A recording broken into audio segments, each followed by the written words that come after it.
تاریخ اسلام میں کچھ ایسی شخصیات گزری ہیں جنہوں نے اپنے علم اور حکمت سے زمانے کا رخ ہی موڑ دیا۔ آج ہم ایک ایسی ہی عظیم ہستی امام جعفر الصادق علیہ السلام کی زندگی اور ان کی میراث کو سمجھنے کی کوشش کریں گے۔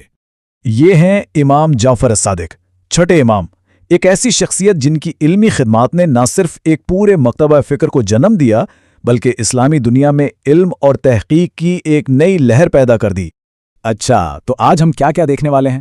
سب سے پہلے امام کا تعارف اور ان کی امامت پر بات ہوگی۔ پھر ہم اس انتہائی حساس دور کو دیکھیں گے جس میں وہ موجود تھے۔ اس کے بعد ہم جانیں گے کہ انہوں نے علم کا اتنا بڑا مرکز کیسے قائم کیا، اور پھر ان کے شاگردوں اور فقہ جعفریہ پر بات ہوگی، اور آخر میں ہم ان کی سیرت اور ان کی چھوڑی ہوئی میراث پر ایک نظر ڈالیں گے۔ تو چلیے پہلے حصے سے شروع کرتے ہیں۔ آخر امام جعفر الصادق کون تھے اور امامت کی یہ بھاری ذمہ داری ان تک پہنچی کیسے؟ ان کا نام جعفر اور والد کا نام محمد الباقر تھا۔ آپ کا شجرہ نسب سیدھا حضرت علی علیہ السلام سے جا ملتا ہے۔ آپ کی پیدائش سن 80 ہجری میں مدینہ میں ہوئی اور آپ کو الصادق کا لقب ملا، یعنی سچ بولنے والا، جو آپ کی رازگوئی کی وجہ سے مشہور ہوا۔ ان کی زندگی میں ایک بہت بڑا موڑ 114 ہجری میں آیا، جب آپ کے والد امام محمد الباقر اس دنیا سے رخصت ہو گئے۔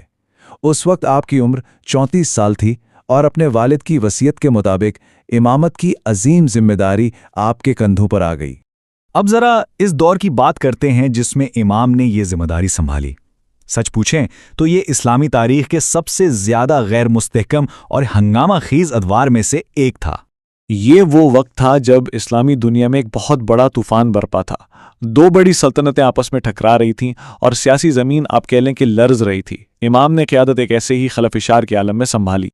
تو ہو یہ رہا تھا کہ ایک طرف بنو امیہ کی خلافت تھی جو اندرونی بغاوتوں کی وجہ سے کمزور پڑ رہی تھی، بالکل ایک ڈوبتے ہوئے جہاز کی طرح، اور دوسری طرف بنو عباس ایک نئی طاقت کے طور پر ابھر رہے تھے۔ وہ اہل بیت کی حمایت کا نعرہ لگا کر لوگوں کو اپنے ساتھ ملا رہے تھے۔ مطلب یہ کہ اقتدار کی ایک شدید کشمکش چل رہی تھی جس نے ایک بہت بڑا سیاسی خلا پیدا کر دیا تھا۔ اب ایسے سیاسی طوفان کے بیچ امام جعفر صادق نے ایک ایسا راستہ چنا جو اس وقت کسی نے سوچا بھی نہیں تھا۔ انہوں نے تلوار یا سیاست کو نہیں بلکہ علم کو اپنا ہتھیار بنانے کا فیصلہ کیا۔ اقتدار کے اس جنگ میں حصہ لینے کے بجائے امام نے مدینہ میں مسجد نبوی کو ایک عظیم الشان یونیورسٹی میں بدل دیا۔ یہ ایک ایسا انقلابی قدم تھا جس نے تاریخ کا رخ ہی بدل دیا۔ وہ سمجھ گئے تھے کہ اصل اور پائیدار طاقت علم میں ہے، اور اس علمی تحریک کا پیمانہ واقعی حیران کن تھا۔ 4000 سے بھی زیادہ سینئر اسکالرز اور شاگردوں نے براہ راست امام سے تربیت حاصل کی۔ سوچئے ذرا، 4000! یہ کوئی چھوٹی موٹی درسگاہ نہیں تھی، یہ ایک مکمل علمی انقلاب تھا۔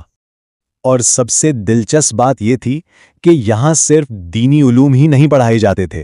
فقہ اور حدیث تو تھے ہی، لیکن ان کے ساتھ ساتھ منطق، فلسفہ، نیچرل سائنسز اور یہاں تک کہ کیمسٹری جیسے مضامین پر بھی کام ہو رہا تھا۔ یہ ایک حقیقی معنوں میں جامع علمی مرکز تھا۔ ٹھیک ہے، یہ عظیم علمی مرکز تو بن گیا، لیکن اس کا نتیجہ کیا نکلا؟ آئیے اب اس علمی تحریک کے ٹھوس نتائج پر ایک نظر ڈالتے ہیں، خاص طور پر امام کے شاگردوں اور اس مکتبہ فکر پر جسے آج دنیا فقہ جعفریہ کے نام سے جانتی ہے۔ ان کے شاگردوں میں بڑے بڑے نام شامل تھے، جیسے ہشام بن الحکم اور جابر بن حیان، جنہیں کیمسٹری کے بانیوں میں شمار کیا جاتا ہے۔ لیکن شاید سب سے حیران کن نام امام ابو حنیفہ کا ہے، جو خود ایک عظیم فقہی مکتبہ فکر کے بانی بنے۔ اور اسی بات سے یہ ثابت ہوتا ہے کہ امام جعفر الصادق کا علم کسی ایک فرقے یا گروہ کے لیے نہیں تھا، بلکہ دوسرے بڑے اسلامی مکاتب فکر کے امام بھی ان کی علمی قابلیت کا لوہا مانتے تھے۔ اس کی سب سے بڑی گواہی خود امام ابو حنیفہ کا یہ قول ہے، جنہوں نے فرمایا، میں نے جعفر ابن محمد سے زیادہ عالم کوئی شخص نہیں دیکھا۔ یہ کسی بھی عالم کے لیے سب سے بڑی سند ہے جو اس کے ہم اثر نے دی ہو۔ امام کی انہی تعلیمات، ان کی دی گئی حدیث کی تشریحات اور قانونی دلائل نے مل کر ایک منظم فقہی نظام کو جنم دیا جسے آج ہم فقہ جعفریہ کے نام سے جانتے ہیں۔ اسی نظام نے شیعہ مکتبہ فکر کو وہ مضبوط علمی بنیاد فراہم کی جو آج تک قائم ہے۔ آخر میں آئیے یہ بھی دیکھتے ہیں کہ امام جعفر الصادق بحیثیت ایک انسان کیسے تھے اور ان کی شخصیت نے ان کی میراث پر کیا گہرا اثر ڈالا۔ ان کا علمی مقام تو بہت بلند تھا ہی، لیکن ان کا اخلاق اس سے بھی بلند تھا۔ وہ اپنی مہربانی اور رحم دلی کے لیے جانے جاتے تھے۔ غریبوں کی ضرورتیں پوری کرنا، رشتہ داروں سے اچھا سلوک کرنے کی نصیحت کرنا اور ہر ایک سے محبت سے پیش آنا۔ ان کا کردار دراصل ان کے علم کا عملی نمونہ تھا۔ تو آخر میں امام جعفر الصادق کی میراث کیا ہے؟